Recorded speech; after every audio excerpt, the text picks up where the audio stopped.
Nella domenica più chiassosa dell'anno regna quasi incontrastato il silenzio all'Enzo Vasi, dove la Nebros rabberciata incassa la terza sconfitta consecutiva al cospetto della capolista Enna, cinica e brava a sfruttare una delle poche occasioni all'interno del match. Cronaca scarna con emozioni che latitano e bisogna far scorrere il cronometro fino al minuto 25, quando stessa dalla distanza tenta la terza rete consecutiva, ma la mira non è delle migliori. Passano 2 minuti e Batista dalla sinistra crossa per Cocimano, che in posizione defilata non solletica in Ferrera. Minuto 35 e i gialloverdi la sbloccano. Veneroso dalla destra si accentra e calcia a rete. In Ferrera respinge proprio tra i piedi di Ramdis, che scaraventa dentro il sacco, aprendo il match dell'Enzo Vasi. Secondo centro stagionale per il classe 92, bravo a farsi trovare pronto e come un falco bucare la rete dei ragazzi di Perdicucci. Il gol sembra scrollare i padroni di casa che prima del duplice fischio impegnano l'estremo ennese. Minuto 42 e sciotto dalla distanza carica il tiro. Bravo Di Carlo a distendersi e concedergli il corner. Passano 4 minuti e Jaimo dalla destra si accentra e lascia partire un tiro che costringe ancora una volta il guardiapari giallo-verde alla deviazione in corner. Corner che per poco non riequilibra la contesa. Cocimano infatti di testa centra la propria traversa e per poco non beffa il proprio portiere per il più classico degli autogol.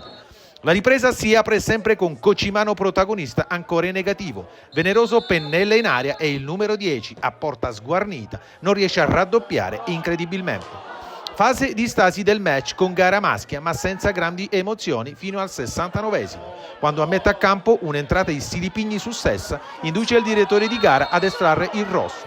Numero 3 di casa che nell'occasione si infortuna alla spalla ed è costretto ad uscire dal terreno di gioco accompagnato dai sanitari. Prova a sfruttare la superiorità numerica Lenna e Joao Pedro prova a raddoppiare, ma l'attento in Ferrera gli concede solo il tiro dalla bandierina. Finale di match che somiglia a quello della prima frazione, con la Nebros che con le residue forze e speranze tenta la via del pari, andandoci vicina al minuto 89, quando Genovese pennella in aria, ma sciotto di testa non c'entra lo specchio della porta per pochissimo. Dalla parte opposta tenta il 15esimo gol Cocimano, ma la sua conclusione al 93esimo è flebile e velleitaria. Ultima chance per i padroni di casa al 95esimo. Petrullo lavora un bel pallone, lo scodella in aria, ma Mastro Lembo di testa non lo impatta come dovrebbe, con sfera che si perde alta sulla traversa. Triplice fischio e 11ª vittoria consecutiva per la capolista Enna, con 7° clean sheet annesso. Vittoria esigua ma preziosa per rimanere a +1 sul Paterno secondo e prossimo avversario al Gaeta nella gara che potrebbe dire tantissimo all'interno di questo stuzzicante campionato. Nebros che incassa la 4ª sconfitta interna stagionale e non vince da lontano 7 gennaio contro la Leonfortese. Ufficialmente viene risucchiata nella zona rossa, essendo solo 3 punti sopra la bagarre play-out. Urgerà recuperare gli effettivi e invertire il trend per evitare il peggio.